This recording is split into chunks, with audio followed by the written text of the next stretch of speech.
Hello, Abraham. I just want to play with you. Won't take up too much time. I just want the experience. Wanted to know that I could do this. I can get in this chair again. And I'm here. Now get out. My question is, can you give me something new? Can you give me something refreshing, exciting to look forward to go home and try? To get in that vortex, something that will just spark it off. I feel like I need something different. Well, it's hard to know where to go for you because we have said to you everything in the world that you have become and everything in the world that you want is in your vortex. And you say, Abraham, please give me a reason to go in there. Can't you call me in an exciting new way? It's not enough for me to know that everything I want and everything I am is in there. Give me another reason. Do you believe that the vortex exists? Absolutely. I've experienced the vortex. The new fresh thing that you're reaching for is we want you to accept that you're often in and make a decision that you're going to catch yourself in there and you're going to milk it just a little longer when you find yourself there. In other words, there's a powerful, powerful tool in recognizing that you are in and then just relaxing and staying there longer. Now, what often happens is you realize you're there and you say, oh, I'm there, I hope I stay. Out you go. Because you're aware that you're often not in. But if you'll just make an effort to be aware of when your heart is singing a little more, when you're dancing a little more, all kinds of things will happen because the universe knows how much you want to be in there because your inner being and everything that is important to you is in there. So there are far more opportunities to hold you in there and show you wonderful things than you are giving yourself credit for. We want to give you a little piece of understanding about something. Sometimes it sounds to you like we're talking about two cut and dried world, in the vortex and out of the vortex, and in the vortex being non-physical and out of the vortex being physical. And those are not the distinctions that we're making at all, because you can be in the vortex and physical, meaning you can be in the vortex and manifesting things, because the only difference between what humans call physical or manifested and non-physical is that there's stuff that is manifesting. So we want you to understand that if you can separate these two concepts as vibrational concepts, in the vortex feels better, out of the vortex doesn't feel so good. In the vortex, higher vibration, out of the vortex, lower vibration. In the vortex, no resistance, only allowing. Out of the vortex, plenty of resistance, not allowing. So you're thinking about vibration relative to all of this. Then you begin saying, and this is the thing that we want you to understand. If you can get into the vortex for no reason, in other words, I'm going there because it feels good, period. I'm not going there for a Range Rover. I'm not going there for more money. I'm not going there for a lover. I don't have ulterior motives that are the reason that I'm going there. Because if you've got ulterior motives as the reason that you're going there, the ulterior motive that isn't yet satisfied, that isn't yet manifested, you're just practicing the absence of it. If you say, I'm going to go to the vortex, so here's how it goes. Oh, there's a vortex over there. I know. I think I'll go in. Why? I'm going to go into the vortex so that I can get my lover who isn't here. And out you go. I'm going to go into the vortex. I'm going into the vortex. I'm going into the vortex. I'm going into the vortex so I can find money that isn't here. So the reason that we want you to go into the vortex, I'm going to the vortex because it feels good. I'm going to the vortex because it feels good. I'm going to the vortex because it feels good.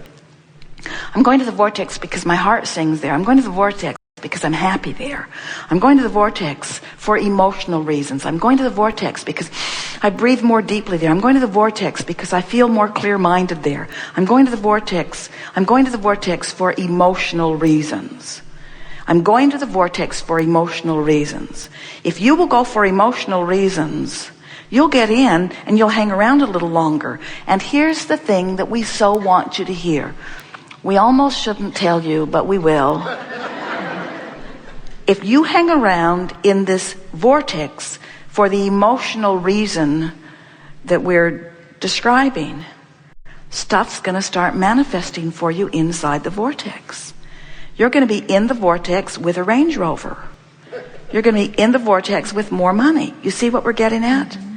Because it is right that things materialize for you, but things that you want can't materialize for you if you're blocking them with your unworthiness. Now, doesn't the word unworthiness sound different than it did before? Feels different. Unworthy is not something that someone else can pronounce you. Unworthy is just something that you do to yourself because you refuse to go into the vortex. Or you go for the wrong reason and it spits you right out. So here's some questions to make this more poignant. Can you take an active, throbbing, lackful vibration into the vortex? No. If you did, what would happen? It'd spit you right out. Why? Because the frequencies don't match up. So there are two things that we're giving you here that are fresh and new. One is, you're just going to stumble into the vortex not even knowing how you got there. Accept that. And two, you're going to practice being there longer when you find yourself there. Because whatever thought that you're focused upon is your way of practicing your vibration. And if you practice the vibration inside the vortex, pretty soon you're going to get the hang of it.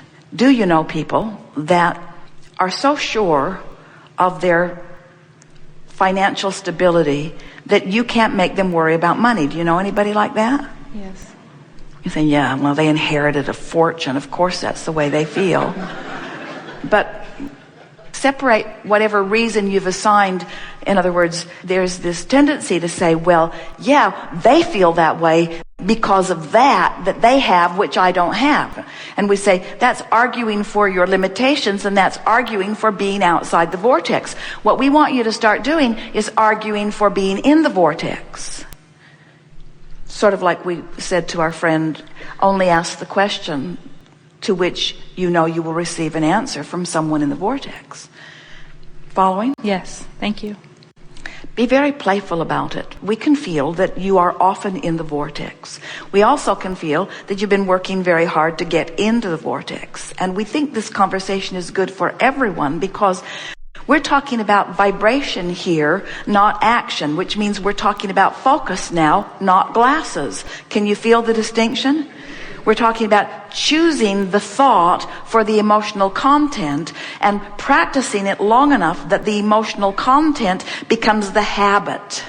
And once you do that, then money just follows you everywhere you go. You can hardly stop the abundance of money that's flowing into your experience. Do you believe that? I'll work on it. I'm going to have to work on it. So we have some questions. Do you believe that you are a vibrational being? Yes.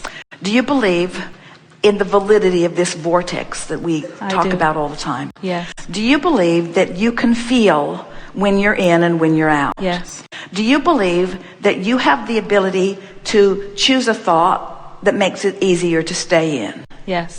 Do you believe that you could take any thought and change it enough to get into the vortex? That's good. That's good. That's good, because that's exactly what we're reaching for. You don't believe that, and the reason you don't believe that is because it's a very hard thing to do. It's a very hard thing to do, to take a thought and move it into an entirely different place. It's really, really, really a hard thing to do. So now we'll start asking you some questions again. Do you believe in the existence of the vortex? Yes. Do you believe that sometimes you're just in there and you don't even know how you got there? Yes. Do you believe that you can feel the difference between being in there and not in there? Yes. Do you believe that once in there, it would be sort of easy to stay longer? Yes. Do you believe it's easier to find yourself in there and stay longer, or to know you're not in and get in? Find myself in and stay longer. So that's the fresh new thing you're reaching for. Mm-hmm. Play with it. It will really serve you well. Thank you, Abraham.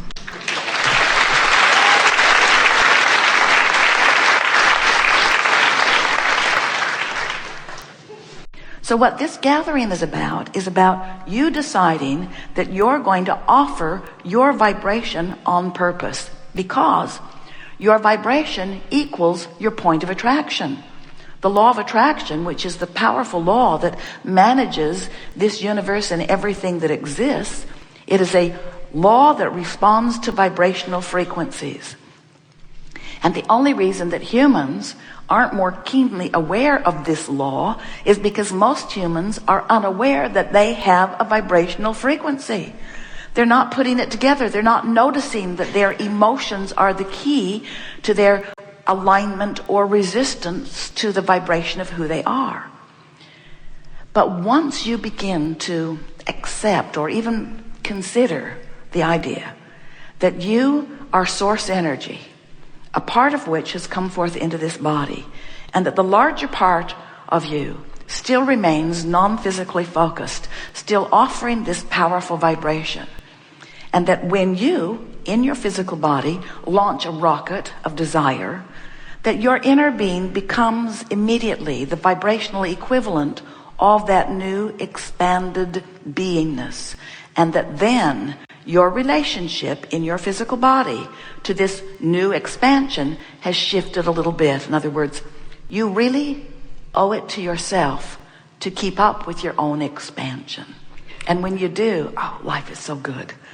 You get an idea and it feels foreign at first, but then you ponder it and you consider it and you make it more familiar. You practice it, you visualize it, you bring yourself little by little into alignment with it. And when you do, when there's no resistance offered within you, when the vibration between what you want and what you're thinking here and now are the same vibration, it manifests all over the place for you.